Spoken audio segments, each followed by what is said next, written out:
ನಮಸ್ಕಾರ ಜಾಣರೇ, ನಮ್ಮ channel subscribe ಮಾಡಿ ಸಪೋರ್ಟ್ ಮಾಡಿ ಅಂತ ಹೇಳ್ತಾ ಇವತ್ತಿನ ನ್ಯೂಸ್ ಏನಪ್ಪ ಅಂತ ಹೇಳಿದ್ರೆ, ನಿಮ್ಮೆಲ್ಲರ ಹಿರಿಯ ಒಳ್ಳೆಯ ವ್ಯಕ್ತಿಯಾಗಿರ್ತಕ್ಕಂಥ ಮಾಜಿ ಪ್ರಧಾನಿ ಅವರ ಮಡದಿಯಾದಂಥ ಚೆನ್ನಮ್ಮ ಅವರು ತೀರ್ಕೊಂಡಿದ್ದಾರೆ ಅಂತಲೇ ಹೇಳ್ಬೋದಾಗಿದೆ. ನಮ್ಮನ್ನೆಲ್ಲ ಆಗಲೇ ಹೋಗಿದ್ದಾರೆ. ಆ ದೇವರು ಅವರ ಕುಟುಂಬಕ್ಕೆ ಇವನ್ನೆಲ್ಲ ಸಹಿಸುವ ಶಕ್ತಿಯನ್ನು ಕೊಡಲಿ ಅಂತ ಆ ದೇವರಲ್ಲಿ ಪ್ರಾರ್ಥನೆ ಮಾಡಿಕೊಳ್ಳೋಣ. ಚೆನ್ನಮ್ಮ ಅವರು ಅತ್ಯಂತ ಸರಳ ಜೀವಿಯಾಗಿದ್ದರು ಅಂತಲೇ ಹೇಳ್ಬೋದಾಗಿದೆ. ಇವರು ಯಾವತ್ತೂ ಕೂಡ ಹಮ್ಮು ಬಿಮ್ಮು ತೋರಿದವರಲ್ಲ. ಇವರ ಮನೆಗೆ ಬಂದವರಿಗೂ ಕೂಡ ಎಂಥ ಶತ್ರುವಾದರೂ ಕೂಡ ಅವರ ಯೋಗಕ್ಷೇಮವನ್ನು ಚೆನ್ನಾಗಿ ನೋಡಿಕೊಳ್ತಾ ಇದ್ದರು. ಹಾಗೆ ಅವರಿಗೆ ಊಟ ವ್ಯವಸ್ಥೆ ಮಾಡ್ತಾ ಇದ್ದರು.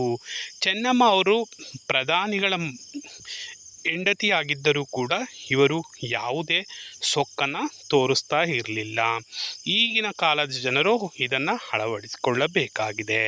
ಚೆನ್ನಮ್ಮ ಅವರು ಮಾಜಿ ಪ್ರಧಾನಿ ದೇವೇಗೌಡರನ್ನು ವಿವಾಹ ಆಗಿರ್ತಾರೆ.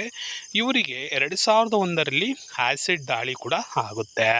ಆದರೆ ಆ ಸಂದರ್ಭದಲ್ಲಿ ದೇವರ ಆಶೀರ್ವಾದದಿಂದ ಇವರು ಉಳ್ಕೊಂಡಿದ್ರು ಅಂತಲೇ ಹೇಳ್ಬೋದಾಗಿದೆ. ಇವರಿಗೆ ಈ ರೀತಿ ಆ್ಯಸಿಡ್ ದಾಳಿ ಆಗಿತ್ತು ಆ ಸಂಬಂಧಿಯಿಂದನೇ ಅಂತಲೇ ಹೇಳ್ಬೋದಾಗಿದೆ. ಚೆನ್ನಮ್ಮ ಅವರು ದೇವೇಗೌಡರನ್ನು ವಿವಾಹ ಆದ ನಂತರ ಇವರ ಒಂದು 72ನೇ ವಿವಾಹ ವಾರ್ಷಿಕೋತ್ಸವವನ್ನು ಈಗ 2 ತಿಂಗಳ ಹಿಂದೆ ಆಚರಣೆ ಮಾಡಿಕೊಳ್ಳಲಾಗಿತ್ತು. ಆಗ ದೇವರು ಕೃಪೆಯಿಂದ ಚೆನ್ನಮ್ಮನವರು ಚೆನ್ನಾಗಿದ್ದರು.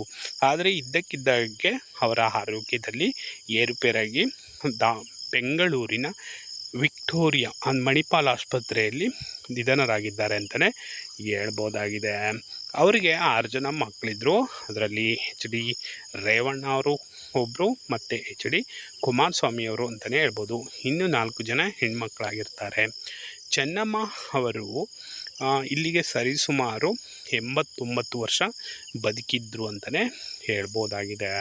ಅವರಿಗೆ ಯಾವ ಊರಲ್ಲಿ ಹುಟ್ಟಿದ್ರಪ್ಪ ಅಂತ ಹೇಳಿದರೆ, ಹಾಸನ ತಾಲೂಕಲ್ಲಿ ಬರ್ತಕ್ಕಂಥ ಒಂದು ಮುತ್ತಿಗಿ ಅನ್ನೋ ಊರಲ್ಲಿ ಹುಟ್ಟಿದ್ರು ಅಂತಲೇ ಹೇಳ್ಬೋದಾಗಿದೆ. ಈ ಚೆನ್ನಮ್ಮ ಅವರು ಎಲ್ಲ ರಾಜಕಾರಣಿಗೂ ಕೂಡ ಅಚ್ಚುಮೆಚ್ಚು ಆಗಿದ್ದರು. ಯಾಕಂದರೆ ಅವರ ಗಂಡನ ಹಾಗೂ ಮನೆಯ ನೆಮ್ಮದಿಗೋಸ್ಕರ ಯಾವಾಗಲೂ ಶ್ರಮಿಸ್ತಾ ಇದ್ರು ಅಂತಲೇ ಹೇಳ್ಬೋದಾಗಿದೆ. ಇವರಿಗೆ ದೇವ್ರ ಮೇಲೆ ಅಪಾರವಾದ ಪ್ರೀತಿ ಇತ್ತು ಅಂತಲೇ ಹೇಳ್ಬೋದಾಗಿದೆ. ಅನೇಕ ಸಲ ಸಾವನ್ನು ಗೆದ್ದು ಬಂದಿದ್ದರು. ಆದರೆ ಈ ಸಲ ದೇವರು ಅವರನ್ನು ಕರ್ಕೊಂಡಿದೆ ಅಂತಲೇ ಹೇಳ್ಬೋದಾಗಿದೆ. ಅತ್ಯಂತ ಸರಳ ಜೀವಿಯಾಗಿ ಜೀವನ ನಡೆಸಿ ಎಲ್ಲರಿಗೂ ಕೂಡ ಮಾದರಿಯಾಗಿದ್ದಾರೆ ಅಂತಲೇ ಹೇಳ್ಬೋದಾಗಿದೆ. ಇದು ನಿಮಗೆ ಇಷ್ಟ ಆಗಿತ್ತಂದರೆ ಸಬ್ಸ್ಕ್ರೈಬ್ ಮಾಡಿಕೊಳ್ಳಿ. ಚೆನ್ನಮ್ಮರಿಗೆ ಆತ್ಮಕ್ಕೆ ಶಾಂತಿ ಸಿಗಲಿ.